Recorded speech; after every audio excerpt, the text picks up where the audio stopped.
ladies and gentlemen, welcome to another edition of World Talks here on TVP World, where every word matters. I'm your host, Benjamin Lee, and please join me and my guest on this next interview.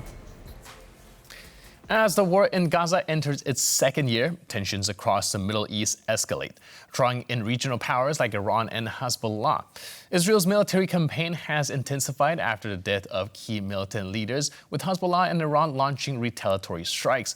Meanwhile, Gaza's humanitarian situation worsens, sparkling concerns over its viability as a livable space. How and when does this conflict end, if at all? Joining us today on TVP World to discuss this ongoing crisis is Eyal Zisser, lecturer at the Middle East History Department of the Moshe Dayan Center for Middle Eastern Studies. Hello, sir, and welcome to TVP World. Good morning. So it's been 1 year since the October 7th attack. How do you assess the current state of the conflict? Well, it was a terrible year for Israel. It was a terrible year for the civilian population in Israel, but also in Gaza and Lebanon. I think that we are approaching slowly the end of this terrible war. I mean, it's time, I think, that we can move to the next stage. This is to discuss through political and diplomatic processes the future of Gaza and what will happen in Lebanon, because the bigger picture is quite clear. Iran built around Israel two major terrorist armies. This is to say Hamas with 25,000 warriors and 15,000 rockets, and Hezbollah to the north with around 70,000 fighters and something like in between 150 to 180,000 missiles and rockets. Well, in Gaza, Hamas is finished in the sense that it's not anymore an organized army with headquarters. There are still a few individuals and cells, but as a military organization, it's finished. And now, after what happened in Lebanon, it's quite clear that Hezbollah also is being defeated. It's not what everybody thought it was as far as his.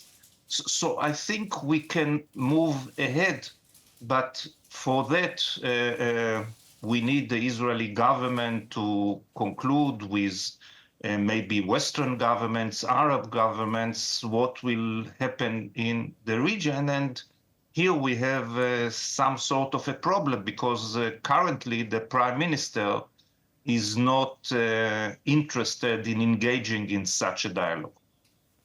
All right. There seems to be a very big political divide even within Israel on how to conduct this operation in Gaza. And it's also been a very hot topic issue. But from what I've heard and the polling numbers that's showing up after, the latest Iranian missile attack, both sides seem to have a bigger consensus about retaliatory action. We've seen number about like 70% of support for Netanyahu's extensive action within, targeting Hezbollah. Has that changed? Has the Iranian attack on Israel changed the calculation within the Israeli community?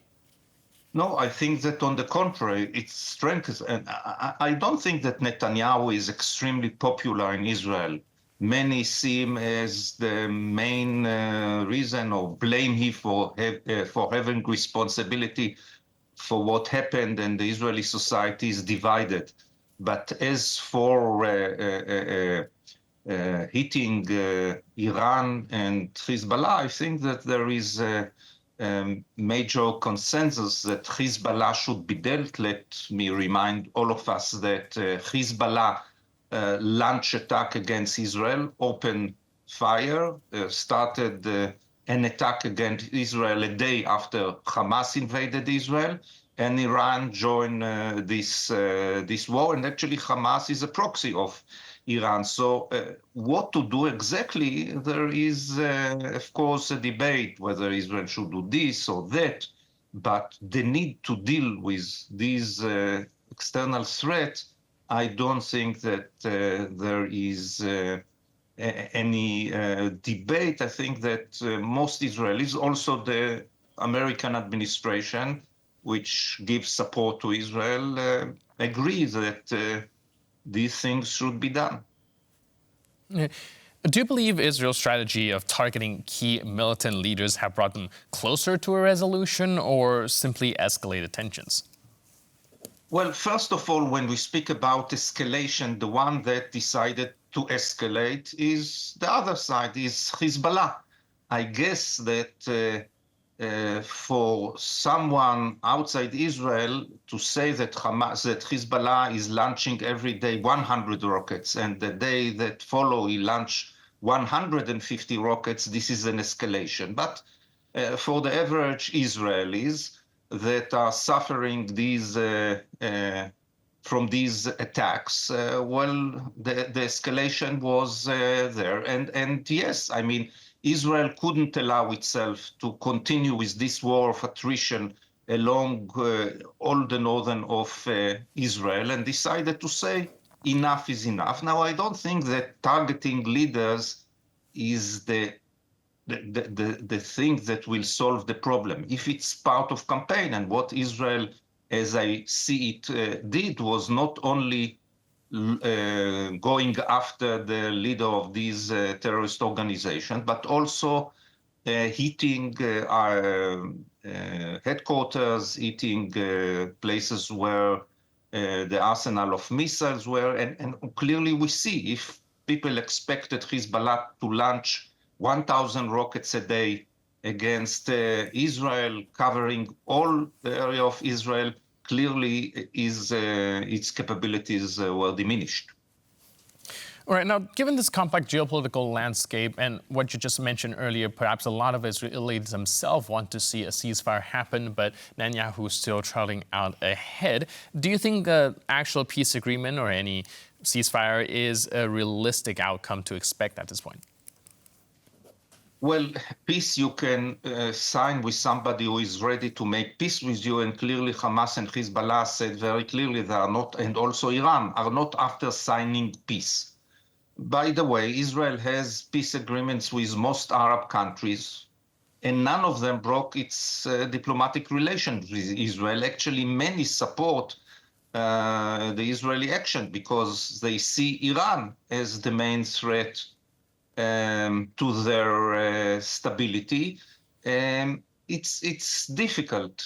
Clearly, it's difficult, but sometimes peace agreements come after terrible wars. So maybe let's hope. I mean, we should hope, because only peace can bring us, all of us who live in this region, safety and security. Let us hope that together the Arab world, the American administration, Israel would be able to move ahead, to decide what will happen with Gaza, a Palestinian Authority or Palestinian that will be able to take control of Gaza and recover it. And also in Lebanon, which is controlled by Hezbollah. 70% of the Lebanese oppose Hezbollah, but they have no say and cannot confront it. And maybe the fact that it was defeated by Israel now enable Lebanon to start this process of recovering. Maybe. I mean, the possibility is there. It's up to the Israeli government, to the American administration, to the Arab states to move ahead. Otherwise, we would stuck in ongoing, in Gaza, it's not anymore a war because the Hamas doesn't exist there as an army, but there is still some terrorist activity, and there is the suffering of the civilian, and in Lebanon as well, it will continue like that. So we have to try and reach a solution. Right, like you mentioned, Prime Minister Netanyahu has stated that Israel will continue until Hamas is eliminated. But like you mentioned, Hamas is barely an organized entity at this point. Do you think that is a signal to maybe stop trotting forward? Or do you think that Israel do need to kind of eradicate Hamas once and for all before it can really pull back its actions?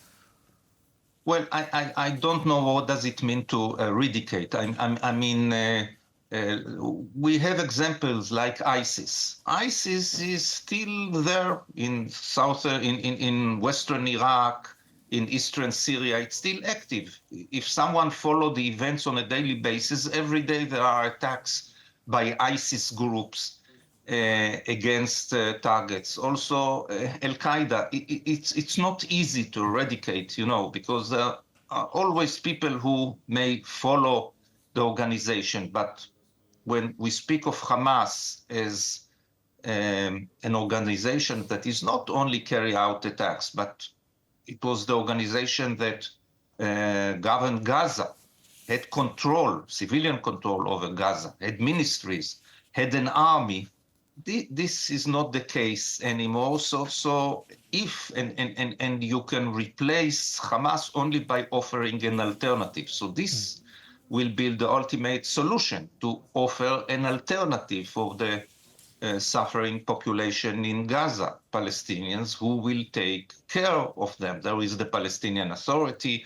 There are other, which is ready to take control over Gaza now that Hamas is not as strong as it was. There are other organizations. Right. This should be the solution. And if people will enjoy safety and economic prosperity, they will not have any reason to support Hamas. And let's hope the situation get resolved soon. And of course, peace will eventually come to the Middle East. Thank you so much for your input and insight. Really appreciate it. Thanks for being with us on TVP World. Thank you. And thank you for watching this edition of World Talks. But for more news, update, and commentary, please stay tuned to TVP World.